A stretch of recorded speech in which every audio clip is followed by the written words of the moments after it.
안녕하세요. 셀코TV 시청자 여러분, 이종우입니다.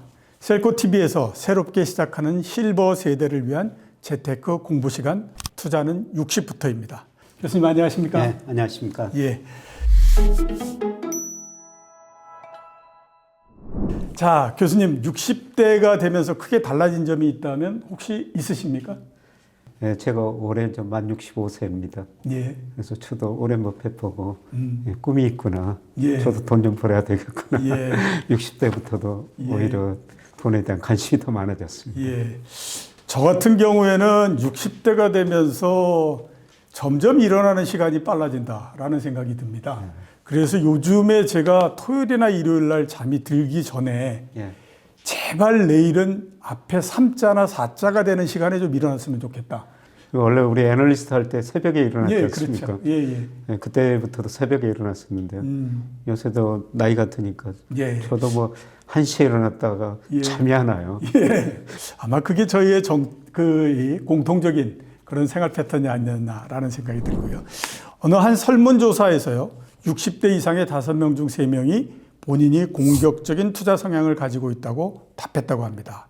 그래서 앞으로 60대 이상은 어떻게 투자해야 되는지, 60대 이후부터 투자는 이렇게 달라져야 한다.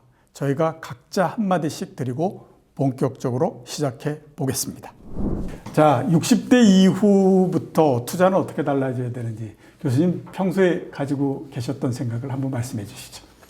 저는 뭐 60대 이후는 그 이전에도 그렇지만 예. 원금을 지키는 것이 정말 중요하다. 예. 그래서 투자라는 건 리스크하고 위험의 적절한 관리라고 그러는데요. 예. 리스크, 위험 정말 적절한 관리가 필요한 시기인 것 같습니다. 예. 저는 60대 이후 투자하는 데서 굉장히 중요한 거는 뭐 길게 본다고 하더라도 분기에 일정하게 어느 정도씩의 수익이 발생하는 그런 투자를 하셔야 된다라고 생각이 듭니다. 우리가 그 직장 생활을 그만두고 은퇴를 할 때 제일 불안한 게 뭐냐면 이게 갑자기 수익이 끊어진다라고 하는 것에 대한 공포.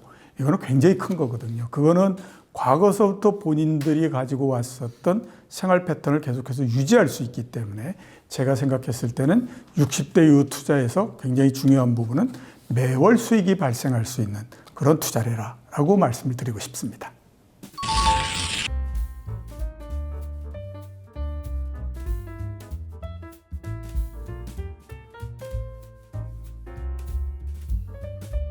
그래서 5가지를 선택하라고 그랬는데요. 네, 우선은 저 금이에요. 예. 네, 금이라는 게 오랜 버핏이 알을 낳지 않은 암탉이라고 그랬죠. 채권 사면 이자가 나오고 주식 사면 배당이 나오는데 이 금이라는 건 이자도 배당도 없거든요. 그렇죠. 네, 그런데 세상이라는 게 좋을 때도 있고 어려운 때도 있어요. 그래서 리스크 관리 수단으로서 금은 약간 필요하다. 예. 그래서 저는 1층에 우선 그 금이라고 했는데요. 예. 뭐 우리 센터장님은 예. 뭔가 제가 굉장히 궁금한데요. 예. 저는 1층이 주식입니다. 주식이요? 예. 어떻게 보면 35년 넘는 동안 네. 주식을 가지고 그걸 했었는데 제가 재테크, 그다음에 특히 은퇴 이후에 재테크를 할 때 대원칙은 딱 2가지입니다. 하나는 뭐냐면 절대 원금을 훼손하면 안 된다. 2번째는 일정하게 어느 정도 수익이 발생해야 된다. 이런 부분들이거든요. 주식이라고 하는 것이 벌 때는 굉장히 많이 벌 수 있지만 또 이게 터질 때도 또 상당히 많이 터지고 예, 이런 거기 때문에 어떻게 보게 되면 참 나이가 들어서 하는 거는 조금 마땅치는 않다라는 생각이 들기는 하지만 우리나라에서 전체적으로 봤을 때 이제 주식의 비중도 워낙 커지고 그런 상태이기 때문에 앞으로 어느 정도씩은 좀 갖고 가야 되지 않을까라는 생각이 듭니다. 그래서 1층에다 배열을 했습니다. 그럼 교수님은 2층은 어떤? 저는 뭐 주식은 훨씬 높은 층에다 뒀는데 나중에 말씀드리겠습니다. 저는 뭐 부동산 리츠 같은 것도 이것도 안정적으로 수익을 내는 뭐 분기별로 배당을 주는 그런 리츠도 있거든요. 그렇죠. 그래서 저도 리츠를 제 투자 자산 한 10% 정도 하고 있어요.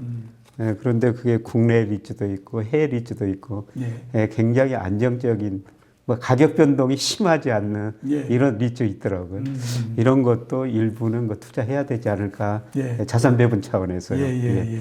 어떻게 2층에다가 뭘 두셨습니까? 2층에다가 저는 해외 채권을 예, 뒀습니다. 예. 해외 채권 뭐 우리가 대부분 접할 수 있는 해외 채권이 뭐 브라질 채권이라든가 예. 이런 거고, 그다음에 이머징 마켓의 채권들을 많이 이걸 하고 있고요. 선진국 채권 같은 경우에는 그렇게 많이들 투자하거나 그러지는 않는 것 같지만 그래도 길이 열려 있고 하거든요. 그래서 채권이라고 하는 것이 일정하게 어느 정도 수익이 발생하기 때문에 그 부분들은 괜찮다라는 생각이 드는데, 해외 채권의 가장 큰 문제는 환 리스크가 계속해서 발생을 하기 때문에 이게 잘못하면 금리로 해가지고 이자 얻은 것보다도 환 리스크, 환이 더 떨어져가지고 더 손해보고 뭐 이러는 경우가 있기는 하지만, 그래도 제가 봤을 때는 앞으로 해외 채권 이런 것들은 전체적으로 본인의 재테크의 안정성 차원에서 좀 가지고 있어야 되는 게 아닐까라는 그렇죠. 생각이 듭니다. 자, 그러면 3층 한번 알아보도록 하죠. 3층 저는 그냥 예금인데요. 예. 뭐 나이가 들수록 원금을 지키는 게 중요하다. 그렇죠. 예. 이 예금이라는 거는 아직까지 우리 은행이 망할 가능성은 좀 낮은 것 같습니다. 최근에 저 금리가 예금 금리가 많이 올랐었거든요. 사실 저같이 그 증권회사 다녔던 사람들은 은행에도 돈 안 넣습니다. 그렇죠. 그런데 저는 작년 9월, 10월에 은행에서 5% 금리를 주더라고요. 5년짜리 4.5% 금리를 줘요. 저는 우리 잠재 성장 지금 2% 이하로 떨어지고 있는데, 물론 물가 때문에 금리가 많이 올랐습니다. 5% 금리 주는 시대가 다시 있을 것인가? 그렇죠. 쉽지는 않겠죠.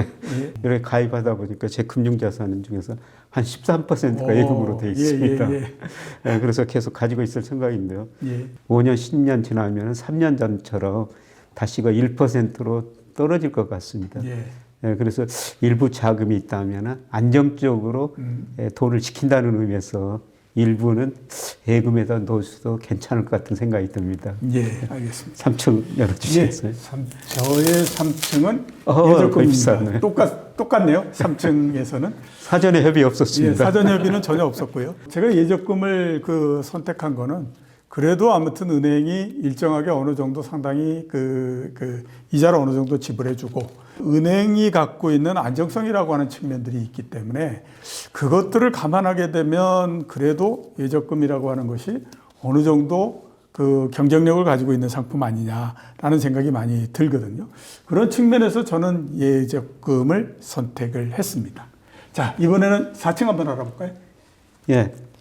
뭐 이슬람이 1층에 주식을 두었는데요. 저는 뭐 굉장히 높은 층에다 뒀네요. 4층에다 두셨네요. 사실 그 노후에 주식 투자하는 거는 리스크가 크기는 큽니다. 제가 좀 명목 GDP, 일평균 수출 금액, 그다음에 M2 이동성 가지고 평가하는데요. 우리 주가가 2000년 이후로 그런 경제 변수에서 가장 저평가 영역이 있어요. 그렇죠. 그래서 지금 주식이 싸졌기 때문에 이럴 때는 주식을 사놓고 좀 기다리시고요. 우리나라 우량 주식들 제가 보기에는 상당히 싸졌거든요. 그렇죠. 그래서 이럴 때는 좀 미래를 내다보고 결국은 제자리 가거든요. 그래서 주식이 싸졌기 때문에 주식을 좀 높은 층에다 뒀습니다. 알겠습니다. 자, 저의 4층을 한번 보도록 하겠습니다. 저는 연금입니다. 이거는 저의 경험 때문에 그 말씀을 드리는 건데요. 한 20년 전 정도에 제 대학교 동창이 찾아왔습니다. 그때 이제 보험이 판매 그걸 하고 하는 친구였었는데, 그래가지고 아무튼 엄격결에 하나 들었었죠. 한 7년 동안 들었고 매달마다 100만 원 정도씩을 내고 뭐 이렇게 했었거든요. 제가 작년 12월 달에 처음으로 그 연금을 받았었거든요. 그랬는데 한 달에 89만 원 정도가 나오더라고요. 그래서 그거에다가 그때 이제 연금을 제일 처음 들었던 거 해가지고 비슷한 거를 이렇게 저렇게 그걸 하다 보니까 제가 한번 따져보니까 개인연금으로 제가 한 달에 받는 게 대략 한 200만 원이 조금 안 되는 것 같더라고요. 그래서 매달마다 이렇게 들어오니까 야, 이게 만만치 않네 이런 생각이 들었고요. 경험적으로 연금이라고 하는 것이 이게 나중에 되면 굉장히 큰 힘을 발휘하는구나. 이거를 제가 느껴가지고 연금을 저는. 뭐 연금에다가 연금형 보험 같은 것도 들어가는데요. 그때 어떻게 생각하면은 강제저축한 건데. 그렇죠. 연금은 정말 중요하니까요. 여기 뭐 60대 이상이 많이 보신다고 그렇습니다만은 젊은 분들 보시면은 꼭 강제저축 하셔야 됩니다. 자, 그러면 지금까지 우리 김명익 교수님의 영익 빌딩을 한번 정리를 해보면요. 1층은 금, 그 다음 리츠, 예금, 주식 이랬습니다. 저는 주식, 해외 채권, 예적금, 연금 이렇고요. 이제 5층만 남았는데 제가 생각했을 때는 5층이 둘이 똑같지 않을까 하는 생각이 듭니다. 그래서 이번에는 한번 동시에 한번 열어보는 게 어떻겠습니까? 동시에 열어보시죠. 예, 하나, 둘, 셋. 예, 맞죠? 똑같습니다. 우연히 있네요. 예, 제가 노후에는 정말 원금을 보좌하는 게 중요하다. 이 채권 사면요. 물론 회사채 같은 거 사면은 지금으로 리스크는 높은데 정부에서 발행하는 국채, 국고채라고 그러죠. 이런 거 사면은 만기까지 뭐 금리가 오르든지 떨어지든지 만기까지 가지고 있으면 원금을 찾을 수가 있고 이자를 찾을 수가 있고요. 예, 그다음에 다양한 거 채권 상품이 있거든요. 뭐 채권 상품 가입하면은 또 분기별로 이자를 받는 그런 채권형 펀드도 있어요. 예, 그래서 채권 투자 중요하고요. 해외 채권, 국내 채권 나눠서 하셔야 되지만 환율 때문에 국내 채권 비중을 조금 더 올려주시는 게 좋을 것 같다는 생각이 듭니다. 예. 같이 채권을 하셨는데. 예, 그렇죠. 저는 특히 이제 그 은퇴를 하고 이런 분들에서 한테 가장 중요한 부분들은 원금을 일단 어떤 형태로든지 보존을 해야 되거든요. 그래야 다음을 도모할 수도 있고 뭔가 지금 그걸 가지고 내가 더 풍요롭게 쓸 수도 있고 이런 거이기 때문에 이게 그 원금을 보존하면서 그 다음에 수익을 일정하게 발생시킬 수 있는 그게 가장 좋은 게 제가 봤을 때 채권 아닌가라는 생각이 듭니다.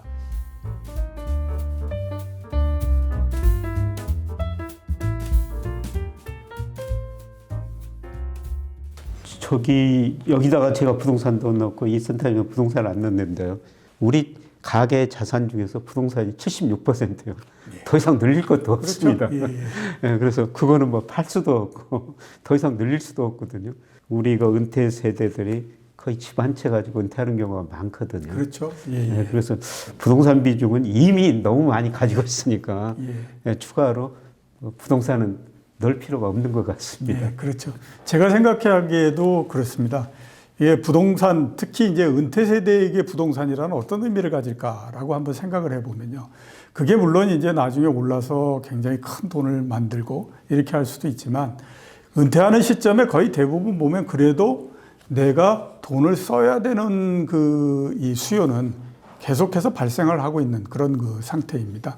어떤 재테크를 통해 가지고 일정하게 수익을 발생하고 이러는 형태가 훨씬 더 나은 그런 그 투자이거든요. 그렇기 때문에 은퇴를 하고 나서 내가 부동산을 가지고 아무튼 뭐 인생을 한번 바꿔보겠다라고 얘기하는 거는 그건 조금 좀 맞지 않는 것 같은데 이런 생각이 들거든요. 그래서 저는 제외를 했습니다. 부동산은 현금 흐름이 거의 없는 거 아닙니까? 그렇죠. 가지고 있는 거. 예, 그래서 요새 그 주택연금 제도라고 있는데요. 그게 저는 매우 바람직한 제도라고 생각해요. 예, 특히 50대, 60대 이분들은 자산 중에서 80% 이상이 부동산이거든요. 별로 현금 흐름이 없는 자산이죠. 예. 예, 그런데 그걸 주택연금 받으시면 어떻습니까? 그럼 매월 얼마씩 받지 않습니까? 예. 좀 나머지 가지고 이런 채권 주식에 투자하면은 전 앞으로 부동산 수익률보다 더 나으리라고 보고 있습니다. 예. 그래서 그런 주택연금 제도도 적극적으로 활용하시는 게 좋지 않을까 예. 그렇게 생각합니다. 부자가 어떻게 탄생을 했나라는 거를 한번 이렇게 쭉 이 얘기를 듣다 보면 그 안에 꼭 끼는 것이 뭐냐면 부동산입니다. 그러니까 결국에 보면 이제 앞으로 부동산도 다른 투자 수익하고 거의 비슷비슷해지는 형태가 될 거다라고 생각을 하기 때문에 저희가 드린 얘기가 어떻게 도움이 됐나 하는 생각이 상당히 많이 듭니다. 조금이라도 도움이 됐다라고 하게 되면요. 저는 그걸로 굉장히 감사하다라고 말씀을 드리고 싶습니다.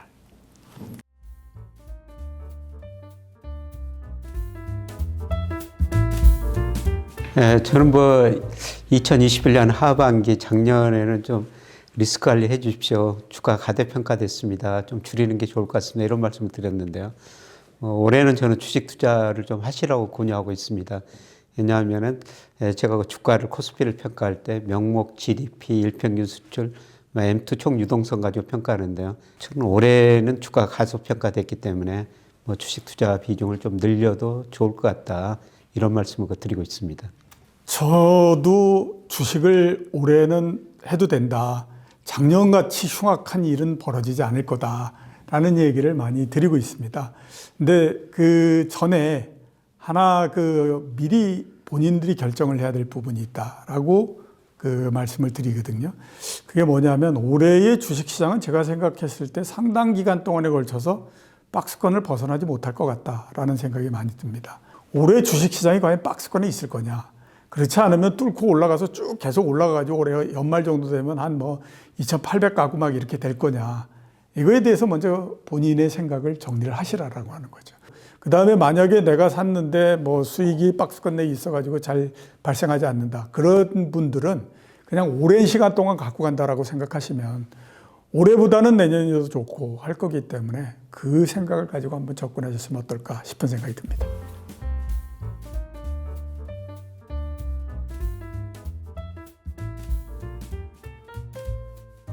뭐 2로도 10% 올라갈 수 있고 밑으로도 한 5% 정도는 떨어질 수가 있다고 보고 있습니다.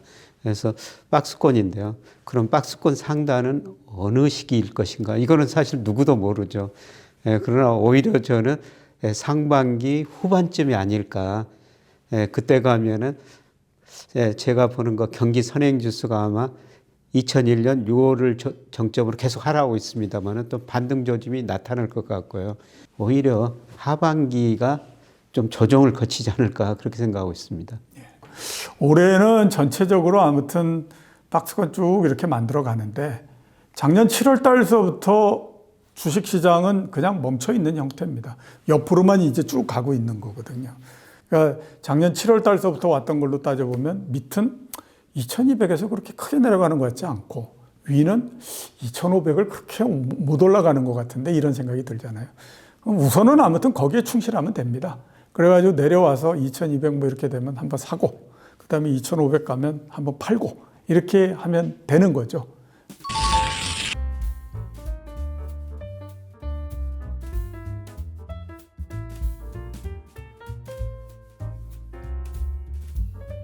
재테크 빌딩 베스트 5의 주식편에서 업종별로 가게 되면요.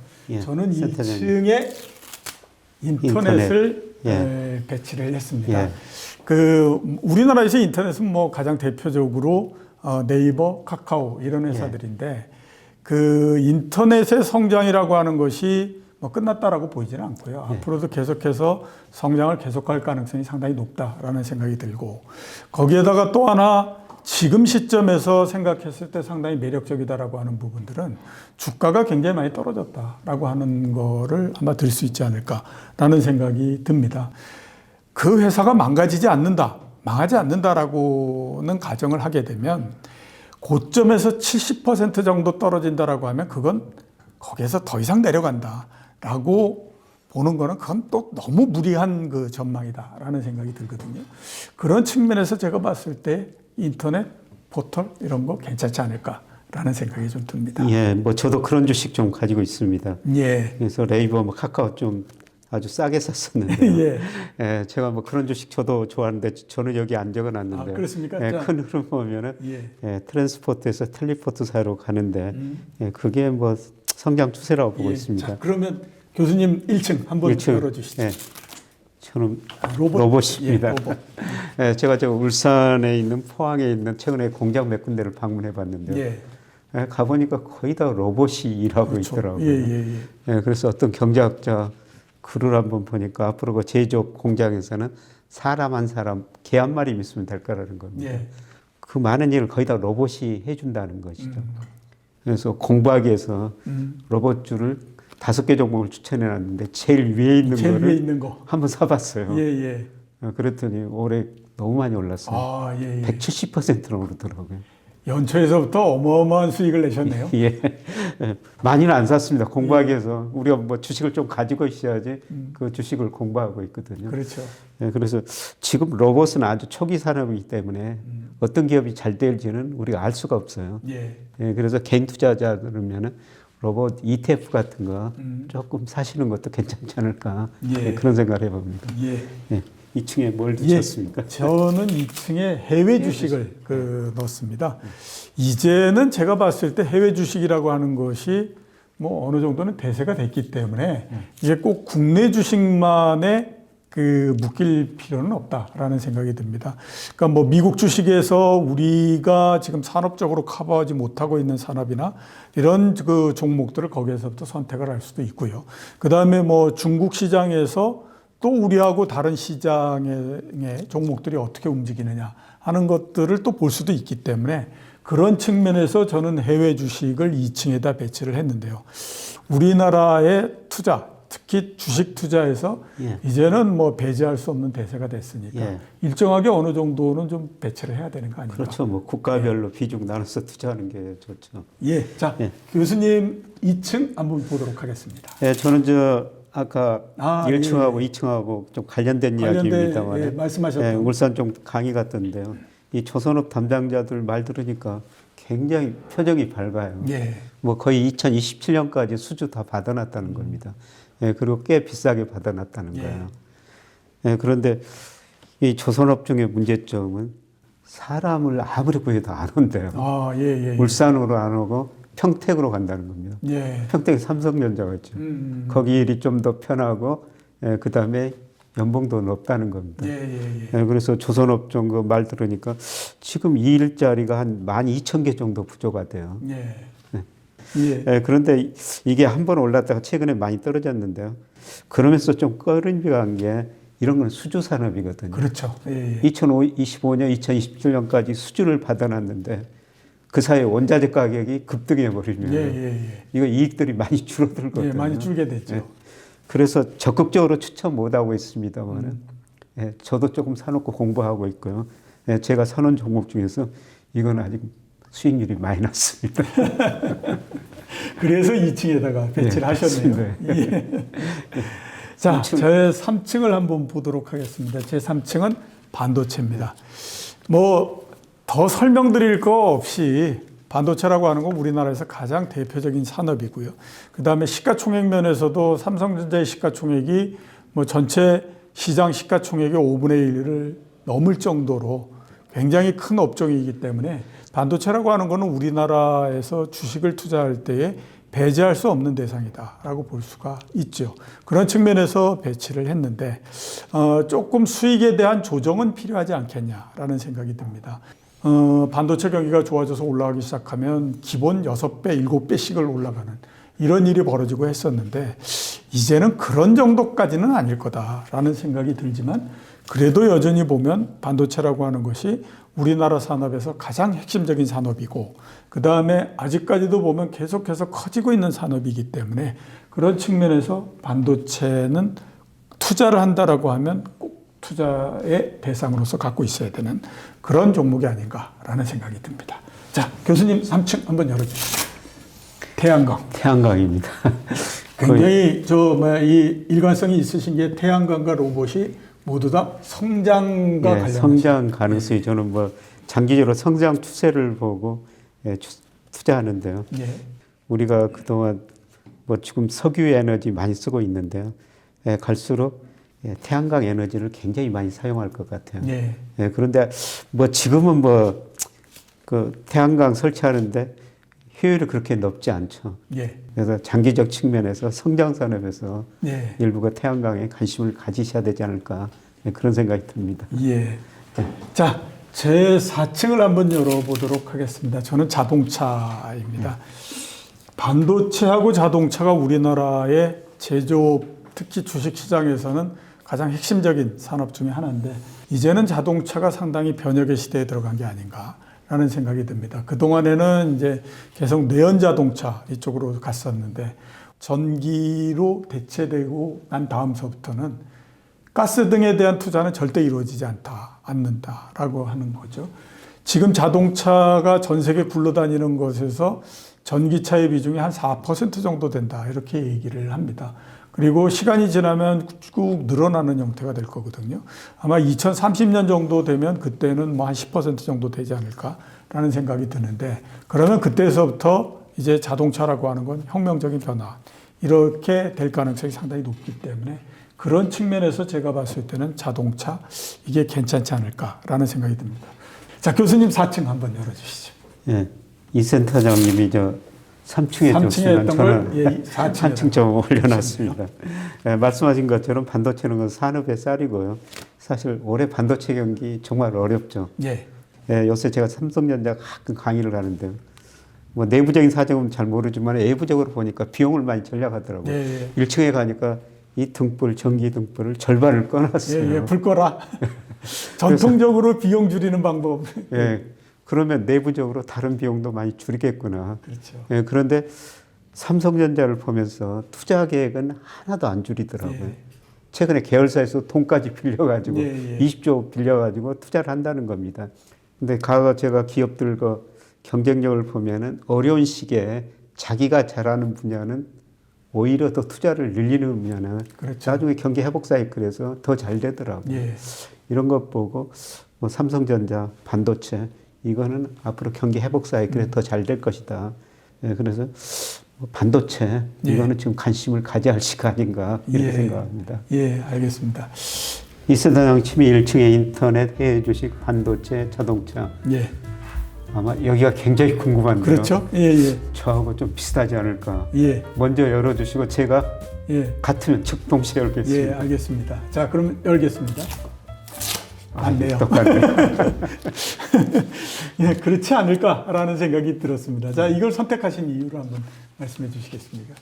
2차 전지. 예. 이게 전기차 만드는데 한 40% 정도 그렇죠. 차지한다고 예, 예, 그래요. 예. 앞으로 성장 가능성이 굉장히 높다. 예. 예, 그리고 2차 전지 측면에서는 우리가 세계적인 경쟁력을 가지고 있는 것 같아요. 예. 예, 저는 우리가 미국보다 잘한 게 한 3가지 정도 있다고 생각하는데 예. 2차 전지고 특히 반도체 D램 분야에서 예, 예. 그 여기는 안 적어놨습니다만은 우리가 오징어 게임 같은 거, 그다음 BTS 같은 거 미국서 상 받고 예. 그 배우들도 뭐 좋은 상 받지 않습니까? 그렇죠. 예, 예, 예. 예, 그러면서 우리가 미국보다 잘한 3가지는 사야 되겠다 그러면서 2차 전지 반도체 뭐 제가 엔터테인먼트는 워낙 가격 변동이 심하니까 안 넣어놨습니다만은 예. 이거는 우리가 세계에서 제일 잘하는 것 같아요. 예. 예, 그래서 예, 저는 장기적으로 성장 추세에 있다고 보고 예. 있습니다. 지금이 어떻게 생각하면 이제 막 시작을 해가지고 쭉 이렇게 올라가는 단계니까 당연히 이런 단계에서는 주가가 과다하게 상승을 하기도 하고 과다하게 또 후퇴를 하기도 하고 이런 게 나오지만 전체적인 트렌드가 계속해서 올라가는 형태가 되기 때문에 트렌드에 편중한다. 그리고 트렌드에 이게 올라탄다라는 거를 생각하게 되면 2차 전지가 뭐 나쁘지 않은 그런 그 대상이다. 이렇게 이제 볼 수가 있지 않을까 싶습니다.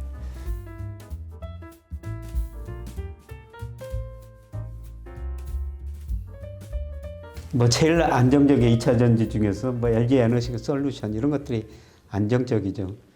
예, 그러나 2차 전지는 저희가 정말 중요한 게 소재 산업이거든요.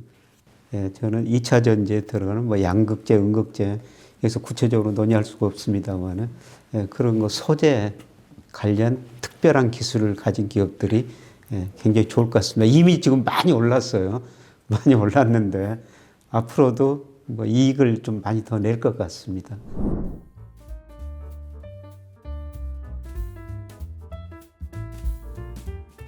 예, 제가 만 65세입니다. 예, 그럼에도 불구하고 저 주식 투자를 제 금융자산 중에서 60% 정도 하고 있어요. 물론 그 경기 국면에 따라 좀 비중을 늘렸다 줄였다는 하고 있습니다만은 저는 우리 잠재 성장률이 2030년 가면 1%로 떨어지고요.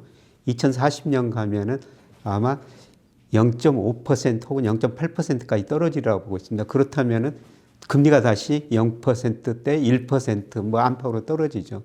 구조적으로 우리가 저성장 저금리 시대에 접어든다는 겁니다. 그래서 이런 시대는 우리가 투자를 할 수밖에 없을 거라는 겁니다. 그래서 최소한 상당히 다른 금융자산, 다른 뭐 부동산보다도 높은 수익을 낼 수 있다. 이런 의미가 되고 있고요. 예, 지금이 뭐 주가가 싸졌기 때문에 예, 그런 시기가 아닌가. 예, 그래서 예, 주식 투자를 좀 권유하고요. 예, 그리고 우리 가계자산 중에서 주식 비중이 20%인데 물론 이거는 연령에 따라 다르고 투자 목적에 따라 다릅니다만 20% 정도는 지나치게 낮지 않은가. 여기서 비중을 조금 올리시는 게 좋지 않을까. 이런 의미에서 우리가 주식을 한번 생각해 볼 필요가 있는 것 같습니다. 제가 보기에 우리나라 국민은 굉장히 학습 능력이 뛰어난 사람들이다라는 생각이 많이 듭니다. 그 미천한 상태의 반도체를 지금 전 세계 1위로서 끌어올린 거나 아니면 거의 모든 산업들에서 우리가 그래도 힘을 쓸 수 있을 만큼의 이런 아주 짧은 시간 내에 뭔가의 변화를 만들어냈다라고 하는 거는 굉장히 학습 능력이 뛰어난 사람들이다라고 볼 수밖에 없거든요. 은퇴하고 난 다음에 대한민국 경제가 어떻게 되는지, 세계 경제가 어떻게 되는지 이거에 대해서 관심 있는 분이 있으십니까? 제가 봤을 땐 거의 없다라고 생각이 되거든요. 은퇴하고 난 다음에 누가 경제신문 봅니까? 주식 투자를 조금이라도 하게 되면 세상의 경제가 어떻게 돌아가고 있는지에 대한 나의 관심도는 자연적으로 높아질 수밖에 없습니다. 그렇기 때문에 은퇴를 하고 나면 사람들은 자꾸 영역이 좁아지면서 안쪽으로 모여드는 그런 그 형태가 되는데 주식 투자를 통해서 여러 가지 다른 부분, 그 다음에 또 세상사에 대해서 관심을 가질 수 있고 세상의 경제에 대해서 관심을 가질 수 있고 이런 측면에서 봤을 때는 일정하게 어느 정도 투자한다라고 하는 것이 상당히 유익한 많은 것들을 제공해 주는 게 아닌가라는 생각이 듭니다. 오늘은 제가 은퇴하고 난 그 이후에 분들을 대상으로 해서 말씀을 드렸는데요. 저희가 드린 말 얘기가 도움이 됐으면 하는 생각이 상당히 많이 듭니다. 조금이라도 도움이 됐다라고 하게 되면요. 저는 그걸로 굉장히 감사하다라고 말씀을 드리고 싶습니다.